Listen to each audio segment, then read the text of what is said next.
મોરબી અને તેના આસપાસ જિલ્લામાં કેટલાક ખેડૂતોના માધ્યમથી વાત ફેલાવવામાં આવી રહી છે અધિકારીઓ દ્વારા, સરકારી અધિકારીઓ દ્વારા ઓફિશિયલી, કે લગભગ ખેડૂતોને 4 ગણા વળતર જે થાંભલાના છે તે અપાઈ રહ્યા છે.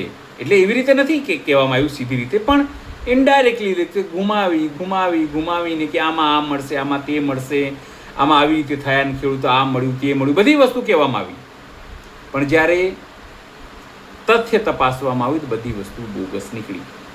ત્યારે મોરબીના ખેડૂતો તો આનો વિરોધ કરી ચૂક્યા છે, પણ સાથે હવે પાલ અંબલિયા જે સમગ્ર ઘટનાક્રમમાં કોંગ્રેસના આગેવાન છે, ખેડૂત નેતા છે, તેમણે આને વખોડી છે. તેમણે સ્પષ્ટપણે કહ્યું છે કે કોઈ 4 ગણાની વાત નથી, માત્ર પાયા વિહોણી વાતો છે. સરકાર તરકટ રચી રહી છે, સરકાર ખેડૂતોને ભરમાવી રહી છે, આંદોલન તોડવાની વાત કરી રહી છે, જેથી તે અદાણી અંબાણીના ઉદ્યોગપતિઓને તમામ પ્રકારના લાભ અપાવવામાં તેને સરળતા રહે. નમસ્કાર, હું છું ચિંતામણી પુત્રીલ પટેલ. સ્વાગત છે આપનું અમારા કાર્યક્રમમાં. આવો સાંભળીએ પાલ આંબલિયા આ અંગે શું કહી રહ્યા છે. અને ખૂબ મહત્ત્વની જે છે, ગઈકાલથી લગભગ સોશિયલ મીડિયામાં પોસ્ટરો બનીને 1-2 વિડીયાઓ સતત ફરે છે. એ બાબતે મારી સમજણ જે છે એ સમજણ પ્રમાણે એક ખાસ ખુલાસો કરવો છે. એટલે બધાઈને વિનંતી છે કે જે લોકો લાઈવ જુએ છે, મને અત્યારે સાંભળે છે, એમને વિનંતી છે શક્ય હોય તો શેર કરો, અને વધારેમાં વધારે શેર થાય તો વધારેમાં વધારે વીજ લાઈનોથી જે પીડિત 26 જિલ્લાના ખેડૂતો છે એમના સુધી આપણે સાચી સમજણ પહોંચાડવા માટેનો એક આ પ્રયત્ન કરીએ છીએ. મિત્રો, 4/7/2026ના રોજ રાજ્ય સરકારે એક પરિપત્ર કર્યો અને માર્કેટ ભાવના 2 ગણા વળતર આપવાની જાહેરાત કરી. આ બાબતે આમ તો મેં ખૂબ ખુલાસાઓ કર્યા છે કે માર્કેટ ભાવના 2 ગણું વળતર માત્ર આખી લાઈનમાંથી 2.72% ખેડૂતની જમીનને આ લાભ મળશે.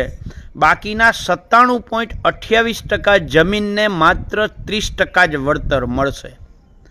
અને મેં બહુ હમણાં જ છેલ્લે જે સ્વમાનમાં મારી તુષાર બસિયા સાથે જે એક ચર્ચા હતી, તો એમાં મેં એના કારણો અને શું કામ અને કેવી રીતે 2.72% જગ્યામાં આ લાભ મળે છે 200%નો, અને બાકીના 97.28% જે ખેડૂતો છે એને માત્ર ને માત્ર 30% જ માર્કેટ ભાવ જે નક્કી થાય એના 30% જ વળતર કેવી રીતે મળે છે એ સમજાવ્યું છે. ફરીથી અત્યારે ખાલી 1 મિનિટમાં એટલા માટે હું સમજાવવાનો પ્રયત્ન કરીશ કે કોઈ પણ વીજ લાઈન લઈ લ્યો તો એમાં 400 મીટરના અંતરે, એમાંય ખાસ કરીને 765 kVની લાઈન, 400 મીટરના અંતરે એક થાંભલો આવે એટલે 1 કિલોમીટરની અંદર એ જે ટોટલ 2.5 થાંભલા આવવાના છે. હવે એની સરેરાશ 25x25 મીટરની જગ્યા થાંભલો રોકે છે. સરકારે એમ કહ્યું કે એ થાંભલામાં અમે 1 મીટર વધારે આપશું, એટલે 25 ને 2 27 થાય, એટલે 27x27 એટલે 729 ચોરસ મીટર જગ્યા એક થાંભલામાં એ રોકાય છે. એવી જ રીતે 1 કિલોમીટર એટલે 1000 મીટર, એને ગુણ્યા 67 મીટરની પહોળાઈ એટલે 1000 ગુણ્યા 67 એટલે 67000 ચોરસ મીટર જગ્યા એની અંદર આવે, જો મારી ભૂલ ના થતી હોય તો. હવે એ જે 67000 ચોરસ મીટર જગ્યાની સામે 2.5 થાંભલાની એટલે 729 ગુણ્યા 2.5 એટલે ટોટલ જગ્યા થશે, અને એને તમે આ 67000ની હારે સરખામણી કરો એટલે 2.72% જગ્યાને જ આ થાંભલાવાળી જગ્યા જે છે એને જ માત્ર અને માત્ર 200% વળતર મળશે. બાકીના ખેડૂતોને કોરિડોરના 30%, એટલે કોરિડોરની જે તમારી રકમ થાય એના 30% રકમ તમને મળશે. એટલે આ 200% આમ તમે સરેરાશ ગણો ને, ઓલા 2.72% જે 200% વાળા ખેડૂતો જમીન, અને 30% વાળી જમીન સરેરાશ ગણો તો આખી લાઈનમાં 35% વળતર ખેડૂતોને મળે છે. માર્કેટ ભાવ જે નક્કી થાય એના 35% વળતર મળે છે. હવે ગઈકાલની જે વાત છે, સુરેન્દ્રનગર જિલ્લાના હળવદ તાલુકાના, હું જો તાલુકો ભૂલતો ના હોઉં તો વેગળવાવ ગામની જે વાત છે એમાં કલેક્ટરશ્રીનું કોઈ ખરે સાહેબ છે, સ્વપ્નિલ ખરે, મીડિયા એવું કહે છે કે સુરેન્દ્રનગરના કલેક્ટર સ્વપ્નિલ ખરે, એ ખરે સાહેબનું મેં ઇન્ટરવ્યૂ સાંભળ્યું અને જે રીતે સોશિયલ મીડિયામાં અત્યારે ભાજપના નેતાઓ, ભાજપના લોકો એવી વાત ફેલાવે છે કે ખેડૂતોને માર્કેટ ભાવના 4 ગણું વળતર વેગળવાવ ગામ, હળવદ તાલુકાના વેગળવાવ ગામમાં મળ્યું છે. આ જ્યારે મેં સ્વપ્નિલ ખરે સાહેબને સાંભળ્યા ત્યારે આ આખી જે વાત છે માર્કેટ ભાવના 4 ગણા વળતરવાળી, એના ઉપર સંપૂર્ણ છેદ ઉડી જાય છે. તમે પણ સ્વપ્નિલ ખરે સાહેબને સાંભળી શકો છો. એવું હશે તો હું લિંક પણ, એ ખરે સાહેબની જે ઇન્ટરવ્યૂની લિંક છે એ લિંક પણ હું આમાં મૂકીશ.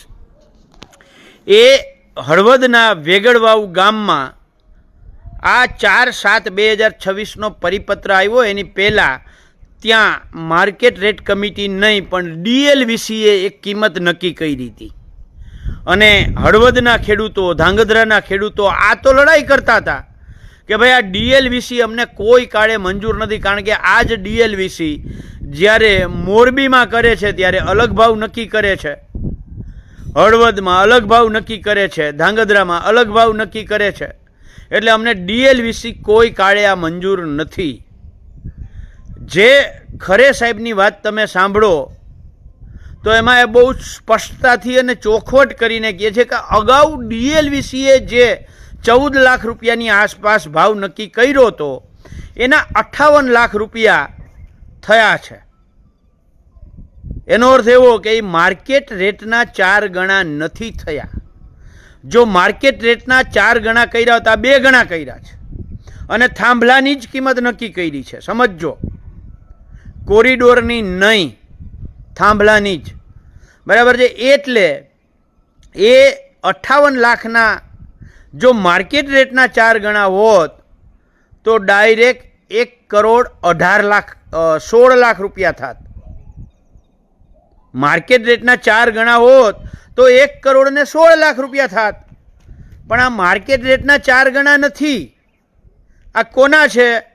તો કે અગાઉ જે કિંમત કંપની અને DLVCએ સાથે મળી અને જે કિંમત નક્કી કરી હતી 14 લાખ રૂપિયા, એમાં માર્કેટ રેટ જે થયું, MRC જે બની, એ MRCના આધારે જે કિંમત નક્કી થઈ એ 58 લાખ રૂપિયા નક્કી થઈ છે. એટલે એ જે છે એ 58 લાખ રૂપિયા એ માર્કેટ રેટના 4 ગણા નથી. એ કોના છે? DLVCએ જે કિંમત નક્કી કરી હતી એના 4 ગણા થયા છે. એટલે જે કોઈ આવા પોસ્ટરો, બેનરો ફેરવે છે કે ખેડૂતોને માર્કેટ રેટના 4 ગણા મળી ગયા, ખેડૂતોને સરકારે માર્કેટ રેટના 4 ગણા આપી દીધા, તો એ સંપૂર્ણ પાયા વિહોણી વાત છે. જો માર્કેટ રેટ, કારણ કે ત્યાં જે માર્કેટ રેટ નક્કી થયો છે અને એના જે 2 ગણા કર્યા છે એ મુજબ 58 લાખ રૂપિયા નક્કી થયા છે. 2 ગણા કર્યા એના એ મુજબ, બરાબર છે. એનો અર્થ એવો થયો કે 58ના અડધા 29 લાખ રૂપિયા ઓલરેડી ત્યાં ભાવ હતો અને એની જગ્યાએ અહીંયા 14 લાખ આપવામાં આવતા હતા. એ જે DLVCનો વાંધો અમારો હતો એ તો સરકારે, સ્વપ્નિલ ખરે સાહેબે સાબિત કરી દીધું કે ખેડૂતો સાચા હતા. જ્યાં ખેડૂતોને 29 લાખ રૂપિયા માર્કેટનો રેટ નક્કી થવો જોઈએ, આ જે ભાવ થયો છે એ ભાવ પણ ખોટો હશે, કારણ કે એ તો નીચામાં નીચો ભાવ લેવામાં આવ્યો હશે, એની સરેરાશ કાઢવામાં આવી હશે અને એ પ્રમાણે પણ 29 લાખ રૂપિયા ત્યાં નક્કી થયા. તો અગાઉ DLVC તો 14 લાખ જ કરતી હતી.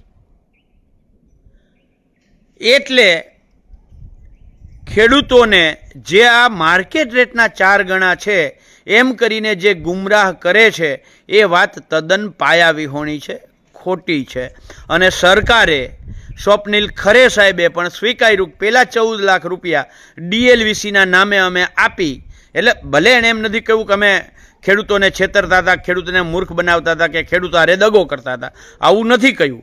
પણ એની વાતમાંથી આ છુપી વાત તો બહાર નીકળે જ છે કે અગાઉ જે ખેડૂતો સાથે થતું હતું ડીએલવીસીના નામે, પરિપત્રના નામે, એ ખોટું જ હતું. ખેડૂતો જે માંગણી કરતા હતા માર્કેટ રેટના 4 ગણા, એ વાત સાચી હતી. એ વાત તો આ પરિપત્ર ઉપરથી સાબિત, આ ખરે સાહેબના ઇન્ટરવ્યૂ ઉપરથી સાબિત થઈ છે. એટલે મને ગઈકાલથી બહુ બધા ખેડૂતોના ફોન આવ્યા છે, પણ જ્યાં સુધી મારી પાસે સાચી વાત ન આવે ત્યાં સુધી હું પણ કેમ કહી શકું. બહુ બધા ખેડૂતોએ મેસેજ કરીને, આજે ઇન્ડિપેન્ડન્સ ડે છે, હેમંતભાઈ વિરડાનું આજનું કાર્ટૂન કોઈએ જોયું ના હોય તો જોજો. એણે કાર્ટૂન બહુ મસ્ત બનાવીને મૂક્યું છે. સ્વતંત્રતા દિવસની બધાઈને હાર્દિક શુભેચ્છાઓ આપતો એક કાર્ટૂન બનાવ્યું છે. અને કાર્ટૂનમાં ખેડૂત રાષ્ટ્રધ્વજને સલામી આપતા આપતા સવાલ કરે છે કે બ્રિટિશ શાસને બનાવેલા કાયદામાંથી સ્વતંત્રતા ક્યારે મળશે? દેશ આઝાદ થઈ ગયો 1885ના ટેલિગ્રાફ એક્ટની કલમ 16(1) મુજબ કલેક્ટરો આપણને નોટિસ આપે છે. તો બ્રિટિશરોએ બનાવેલા કાયદામાંથી સ્વતંત્રતા ક્યારે મળશે? હેમંતભાઈનું આ ખૂબ સરસ કાર્ટૂન છે. મારે વધારે કોઈ વાત નથી કરવી, પરબતભાઈ લગારિયા.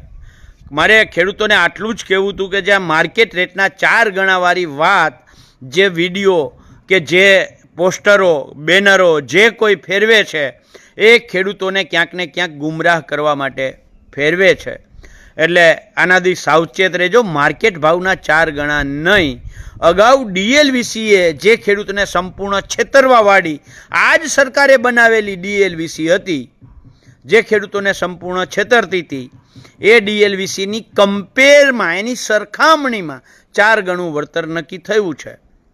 અને અત્યારે આ માર્કેટ રેટ કમિટી જે બનાવે છે, જે થઈ છે, એ પણ જેમ આ ડીએલવીસી છેતરતી હતી એમ આવનારા દિવસોમાં સાબિત થશે કે માર્કેટ રેટના 4 ગણું વળતર એ જ ખેડૂતનો અધિકાર છે, એ જ ખેડૂતોને જોઈએ છે, એ જ ખેડૂતોને ખપે છે.